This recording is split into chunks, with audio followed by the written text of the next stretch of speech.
सुमित्रा बारिक पानी समस्या 30 वर्ष है आम कही चलचु जेतक सरपंच कि एमएलए जी जो आसुँच सी सब बड़े भोट इलेक्शन टाइम रे कहे इलेक्शन टाइम आम करदे बोलिक इलेक्शन गलापर आउ किए कार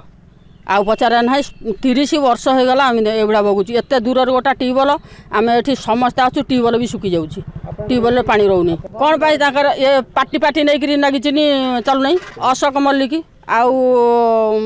जो सोफान मिया सरपंच 2टा तुलसी मेढपुर आउ नियाल पंचायत ता सांगरे जो कौन ता ना जग जग महांती ये आसुने तो 4 मास 6 मास गला यही गोटे ट्यूबवेल सुखी जाऊँगी फेर पानी टिके झरला को आसिक नौचु एथिरे तुलसी भाटपड़ा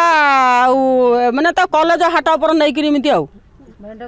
सेही भाटपड़ा लोक भी नौचंती गोटे ट्यूबवेल पर